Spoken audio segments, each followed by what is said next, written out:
On a family camping trip, my mom gave my tent to my brothers-in-laws and told my wife and kids to figure it out. So I took what I paid for, walked away, and let the fallout reshape our family's power. I, 34 male, married to Sarah, 32 female, and we have 2 kids, Emma, 8 female, and Jake, 6 male. This story is about how my family showed their true colors during what was supposed to be a fun weekend getaway, and how karma came for them faster than I could have ever imagined. To understand how messed up this situation got, I need to give you some background on my family dynamics. I'm the middle child of 3 boys. My older brother Kevin, 37 male, is married to Jessica, 35 female, and they have 1 daughter, Madison, 10 female.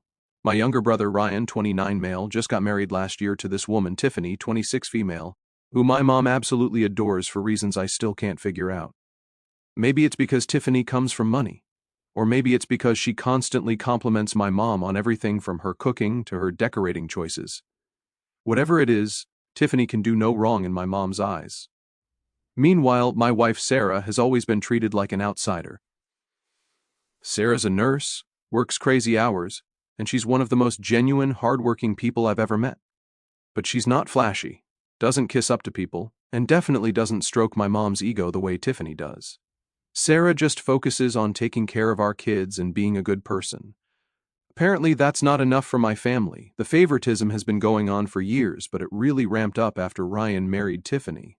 Suddenly, every family gathering became about what Tiffany wanted, what would make Tiffany comfortable, what Tiffany thought about everything.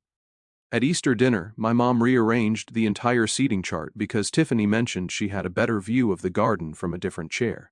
At my dad's birthday party, they changed the restaurant reservation because Tiffany said the original place was too ethnic for her taste. Sarah started noticing it too, but she's too classy to say anything. She'd just squeeze my hand under the table. When Mom would gush over Tiffany's latest designer purse while completely ignoring the thoughtful gift Sarah had brought. Or when Dad would spend 20 minutes asking Tiffany about her yoga instructor certification, while barely acknowledging that Sarah had just finished a grueling month in the ICU saving people's lives. Kevin's wife Jessica has always been treated well by the family, probably because she's been around longer and she and Kevin don't have kids that require much attention. Jessica's pretty low-key, keeps to herself mostly, and doesn't seem to notice or care about the dynamics as much as Sarah does. The camping idea came up back in March during Sunday dinner at my parents' house. Dad mentioned how he missed the camping trips we used to take when we were kids, back when we'd pile into that old RV and head up to Lake Arrowhead every summer. Mom got all nostalgic and started going on about how those were the best family memories, how we should do it again now that we're all grown up with families of our own. Ryan and Tiffany immediately jumped on the idea. Tiffany started going on about how she'd always wanted to try glamping, and how it would be so fun to disconnect from technology and get back to nature. She said this while scrolling through Instagram. By the way, Kevin and Jessica seemed interested too. Said it would be good for Madison to experience camping. I was honestly excited about it. Sarah and I love the outdoors. We take the kids hiking pretty regularly and we have most of our own camping gear already. Emma and Jake were thrilled when we told them about it. They started making lists of things they wanted to do, talking about roasting marshmallows and seeing stars. That's when I made my first mistake. I offered to handle the logistics. See, I work in supply chain management for a mid-sized company, so organizing and coordinating this kind of stuff is literally what I do for a living. Plus, I genuinely wanted this trip to go well. I thought maybe if I took the lead on planning, made sure everything was perfect, my family might finally appreciate what Sarah and I bring to the table. So I researched campgrounds, found this beautiful spot about 2 hours north of the city with hiking trails, a lake for fishing and swimming, clean facilities, and sites big enough for multiple families. I made reservations for 3 adjacent campsites for the weekend. I created a detailed itinerary with activity options, meal planning, and even backup indoor activities in case of bad weather. But here's where it gets expensive. When I asked everyone what camping gear they had, the responses were pretty much what I expected. Kevin and Jessica had some basic stuff, but nothing for their whole family. Ryan and Tiffany had literally nothing except some designer athleisure wear that Tiffany thought would be appropriate for camping. My parents had their old gear, but most of it was from the 1980s and falling apart. I sat down with Sarah and we talked about it. We could either let everyone scramble to buy or rent their own gear, which would probably result in a lot of stress and potentially people backing out. Or we could invest in good equipment that would get used for this trip and hopefully many future family camping adventures. Sarah, being the generous person she is, said we should just handle it. Think of it as an investment in family memories, she said. Besides, we can use all this stuff for our own trips with the kids too. So, I went all out. I'm talking top-of-the-line family camping gear. I bought 3 large family tents, each one capable of sleeping 6 people comfortably. These weren't cheap tents either. We're talking $400 each for weather-resistant, easy setup tents with color-coded poles and instruction videos. I got sleeping bags rated for the mountain temperatures, camping chairs for everyone, a camp kitchen setup with a 3-burner stove, coolers, lanterns, a portable fire pit, first aid supplies, bug spray, sunscreen, and even camping games for the kids. The total came out to just over $3,200. Sarah and I agreed it was a lot, but we figured we'd get years of use out of everything and it would make this first trip really special. Plus, I was hoping that if I demonstrated how much I cared about family time by investing in quality gear, it might shift the family dynamics in a positive direction. I sent everyone a detailed packing list, labeled all the gear so people would know what belonged to whom, and even color-coded the tents. Blue tent for me, Sarah, Emma, and Jake. Red tent for Kevin, Jessica, and Madison. Green tent for Ryan, Tiffany, and whoever else might need space. The plan was that each family would be responsible for their own food, but I also bought a bunch of group supplies like marshmallows, hot dogs, and breakfast items that everyone could share. I made laminated copies of the campground map, emergency contact information, and activity schedules. 2 weeks before the trip, Tiffany announced that her parents were going to join us. Just like that. No discussion, no asking if it was okay, just, oh, by the way, my mom and dad are so excited to meet everyone, they'll drive up Saturday morning. I was a little annoyed, but figured we could make it work. The campsites were big enough, and I had that 3rd tent that could fit extra people if needed. What I didn't anticipate was how this would completely change the family dynamic for the worse. The week before the trip, my mom started calling me with suggestions. Tiffany's parents were apparently used to more upscale accommodations. Maybe we should book a cabin instead, or at least make sure they had the most comfortable setup. Mom had talked to Tiffany about the sleeping arrangements, and they thought it would be best if Tiffany's parents got the newest, biggest tent with the best location. I explained that I had already planned everything out, that all the tents were the same model, and that the sites were all equally good. But Mom kept pushing. You know how important first impressions are, she said. Tiffany's parents are wonderful people, and we want them to feel welcome. The night before we left, I was loading all the gear into our minivan and my dad's truck. When Ryan showed up with Tiffany and her parents, Tiffany's mom, Linda, was this perfectly coiffed woman in white capri pants and a pink polo shirt who looked like she'd never seen dirt before. Her dad, Bob, was wearing what appeared to be a brand new REI outfit with the tag still attached. Tiffany immediately started pointing out all the gear to her parents. See, I told you Tom would take care of everything. He's so organized. She was acting like she had personally arranged for all of this stuff instead of just showing up expecting everything to be provided. That's when Linda made her first comment. Oh my, there's certainly a lot of equipment here. I hope we'll have enough space in the tent. Bob and I are used to a king-size bed, and we both need room to spread out. I assured her that the tents were spacious, and that I'd brought extra thick sleeping pads for comfort, but I could see the wheels turning in everyone's heads. This wasn't going to be the simple family camping trip I'd envisioned. Friday morning, we convoyed up to the campground. Sarah and I had the kids singing camp songs in the back seat while we followed my dad's truck, which was loaded with all the heavy gear. Kevin and Jessica were behind us, and Ryan brought up the rear with Tiffany and her parents. The campground was absolutely beautiful. Tall pine trees, a crystal-clear lake in the distance, and our 3 sites were perfectly positioned with easy access to the bathrooms and the trail to the lake. I started to feel optimistic again. Maybe once we got everything set up and started relaxing, the family dynamics would smooth out. I was wrong. The first sign of trouble came when we started unloading. I had everything clearly labeled and organized, but my mom immediately started redistributing things. Let's make sure Linda and Bob get the blue tent, she announced. It's the nicest color, and it was at the top of the pile, so it must be the best one. Actually, Mom, I said, that's our tent. All the tents are identical, just different colors for organization. Blue for us, red for Kevin and Jessica, green for Ryan, Tiffany, and her parents. Mom looked at me like I had suggested something completely unreasonable. Don't be selfish, Tom. Linda and Bob are guests. We need to make sure they're comfortable. They'll be perfectly comfortable in the green tent, I said. trying to keep my voice level.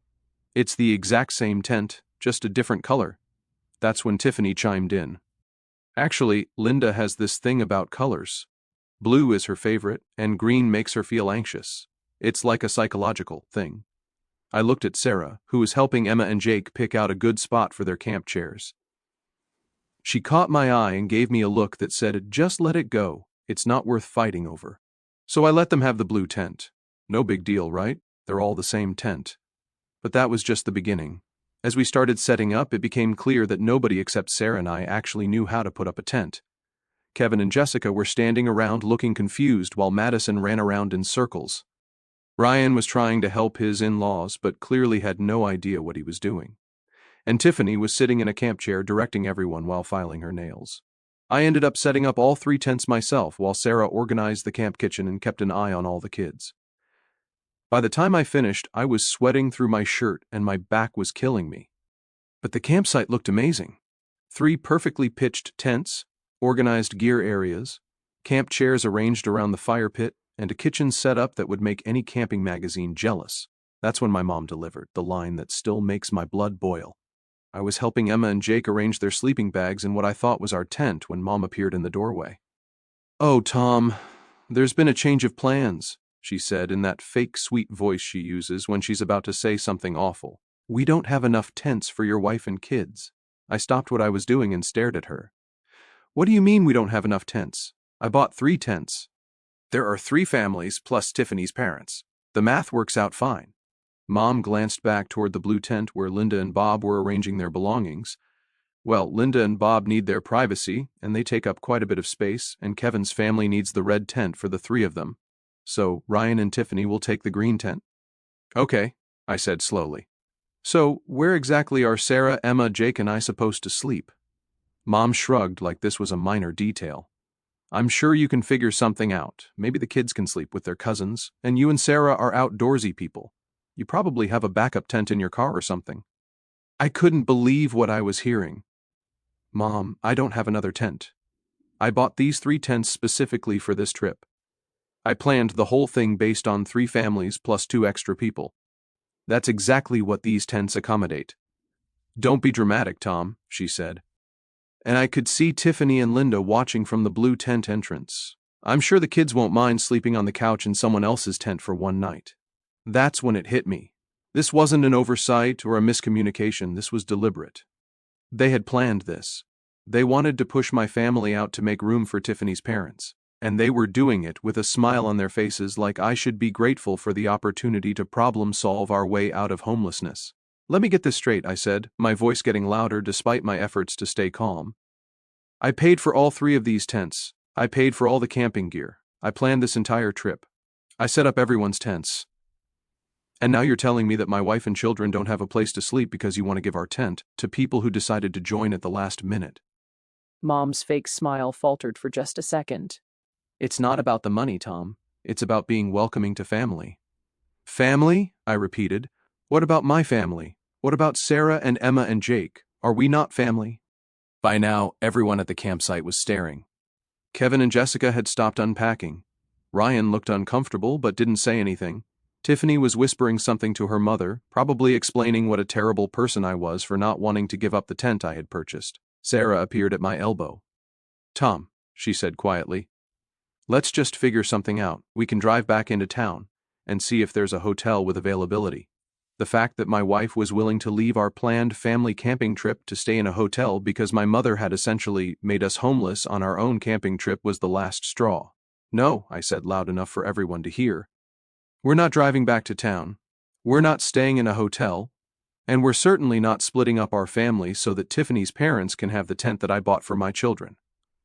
I walked over to the blue tent where Linda and Bob were arranging their belongings and said politely, "I'm sorry for any confusion, but this tent is actually for my family. There's been a misunderstanding."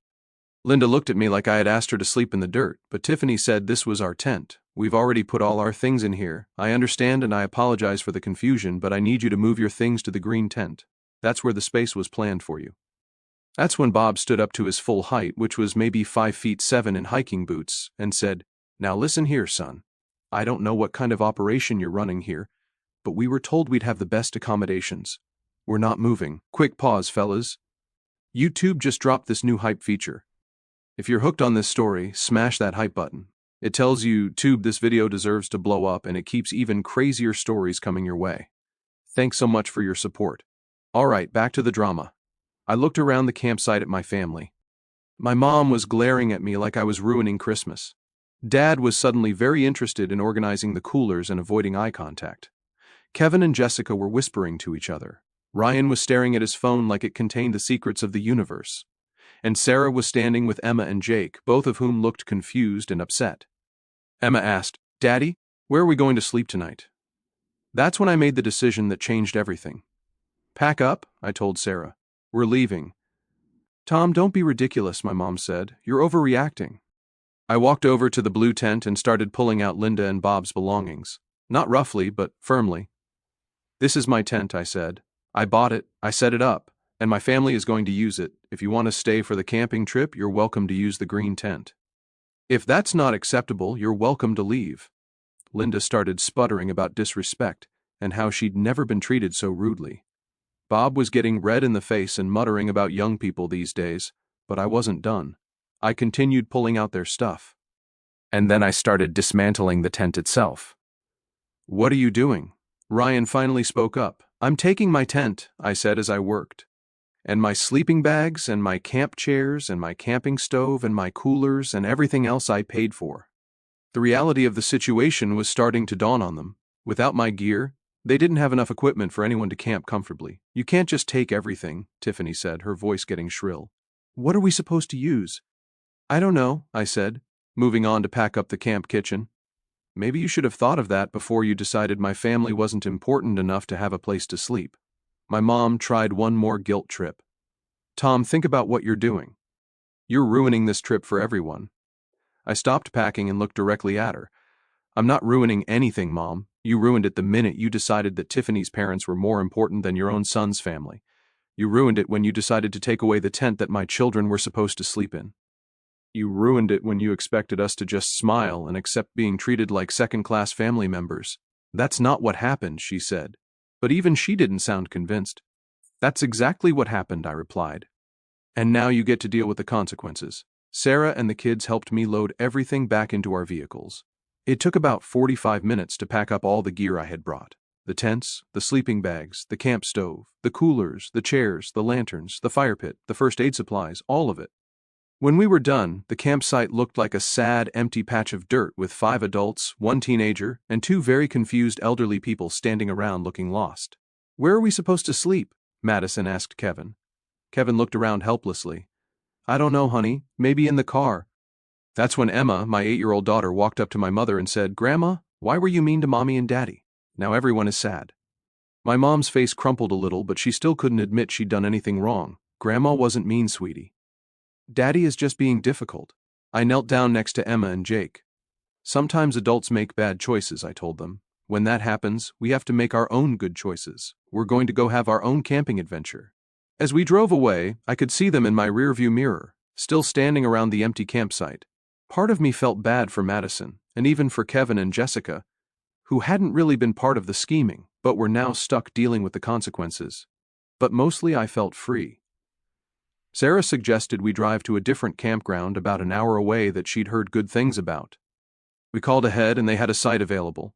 It was smaller than the original place, more rustic, but it was perfect for our little family. We spent the next 2 days having the best camping trip we'd ever had. The kids caught fish in the stream.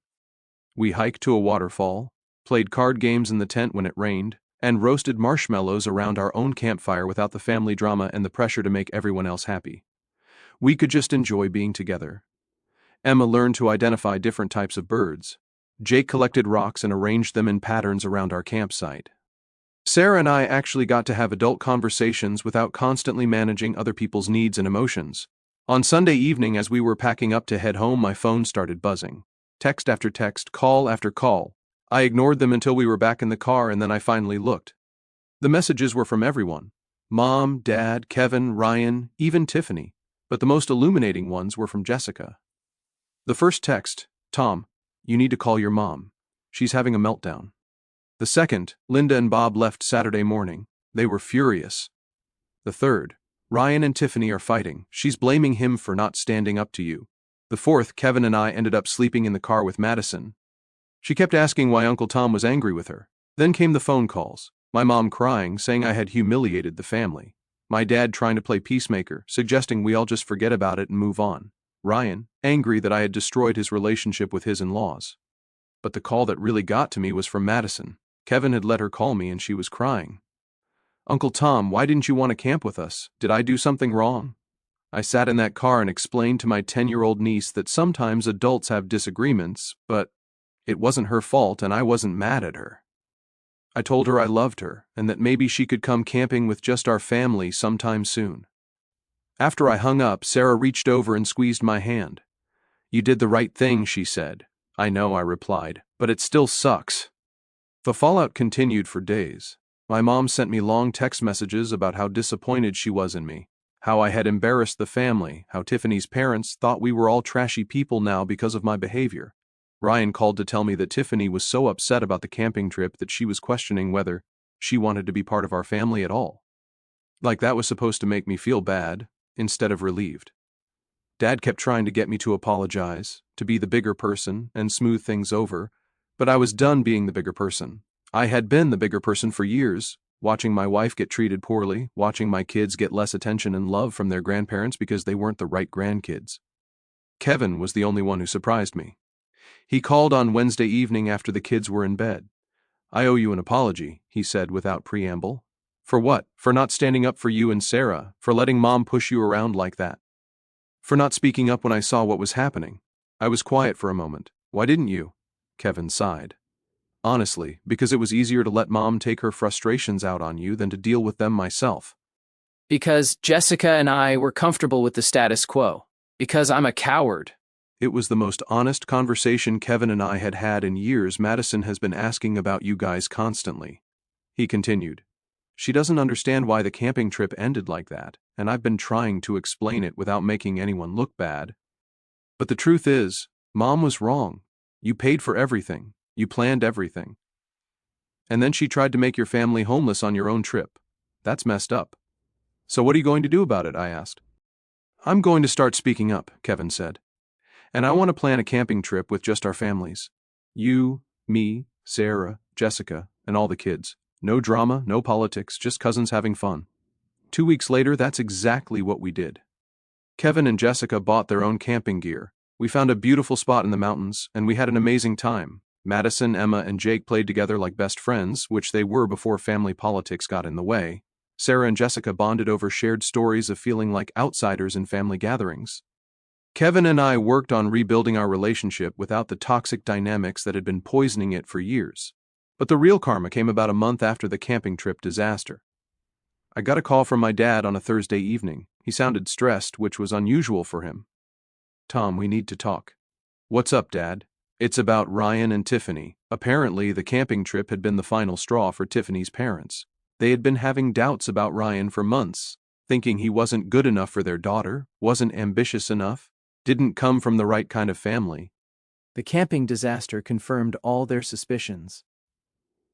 Linda had spent the entire awkward weekend complaining to Tiffany about how uncivilized our family was, how dysfunctional our dynamics were, and how embarrassing it had been to be treated so poorly by people who were clearly beneath them socially. Tiffany, who had been so eager to win my mom's approval, started seeing our family through her parents' critical eyes. She began questioning whether she wanted to be associated with people who would create such drama over camping arrangements. The real kicker: Linda and Bob had been planning to help Ryan and Tiffany buy a house. They had promised a substantial down payment as a wedding gift, contingent on Ryan proving he could elevate himself and distance himself from problematic family influences. After the camping trip, they decided Ryan was too enmeshed with his dysfunctional family to be a good investment. They withdrew the offer for the house down payment and started pressuring Tiffany to consider whether she had married into the right family. Ryan called me a week later, furious. "This is all your fault," he said.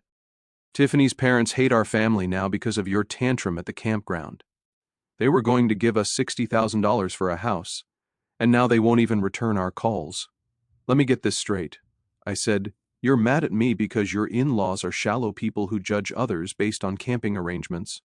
I'm mad at you because you couldn't just go along to get along for one weekend. You had to make a big scene and embarrass everyone. I embarrassed everyone. Ryan, Mom tried to make my children sleep outside because your wife's parents wanted special treatment. How exactly was I supposed to go along with that? You could have found another solution. You could have been flexible. Like what? Like making Sarah and the kids sleep in our car while strangers use the tent I bought?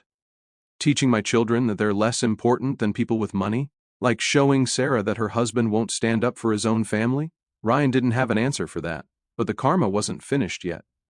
2 weeks after that conversation, Tiffany filed for divorce. She had apparently been talking to her parents about annulment options since the camping trip, but they finally convinced her that Ryan was never going to be successful enough or socially polished enough to meet their standards. Linda had been showing her pictures of other men they thought would be more suitable matches.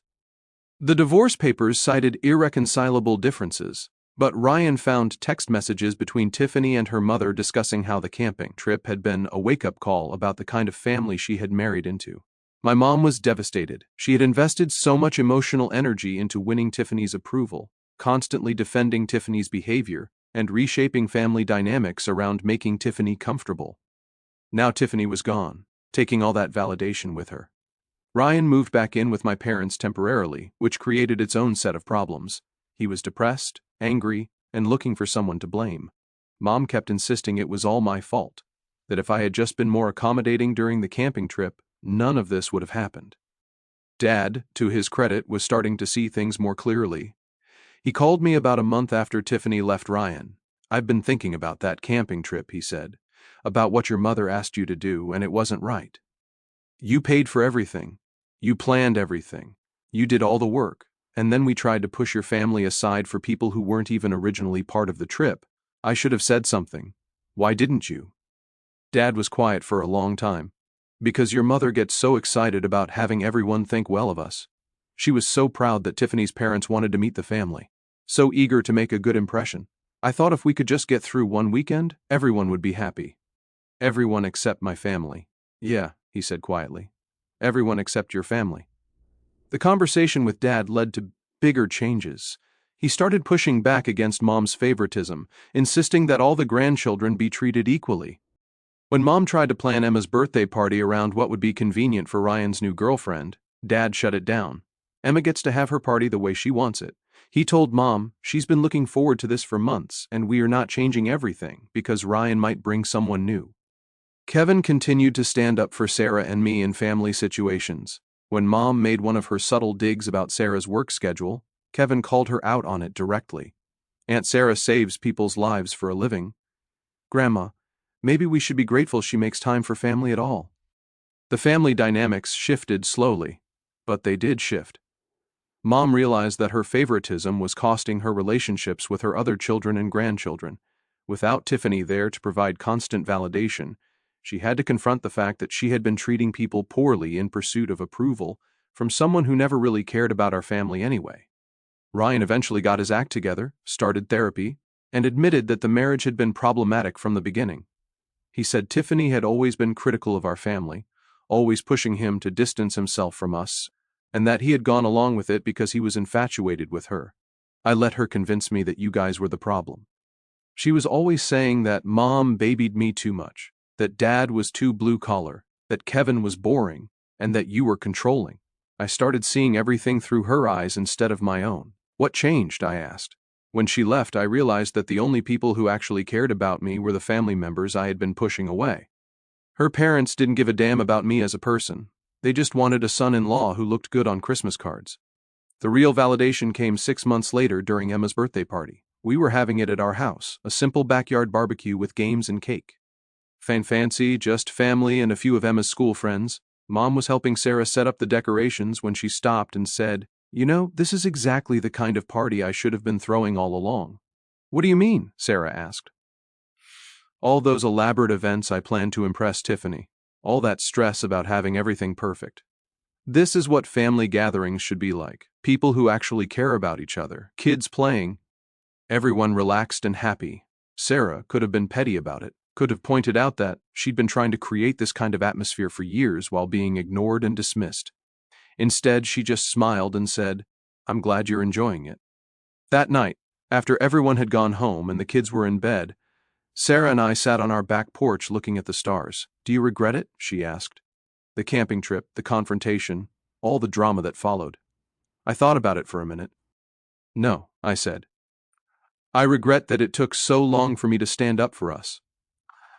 I regret that Emma and Jake had to see their grandparents treat us that way, but I don't regret finally setting boundaries.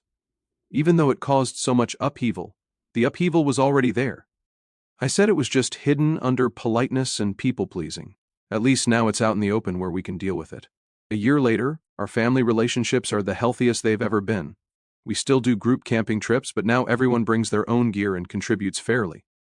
Kevin and Jessica have become real friends to Sarah and me. Dad stands up to Mom when she starts falling into old patterns of favoritism. Ryan is dating someone new, a teacher named Amy, who actually likes our family and fits in naturally without needing special treatment or accommodation. Mom treats her the same way she treats Jessica and Sarah, which is to say like a normal family member instead of a precious princess, and my kids. Emma and Jake learned an important lesson about standing up for yourself and your family, about not accepting poor treatment just to keep the peace, and about the difference between people who actually care about you and people who only care about what you can do for them.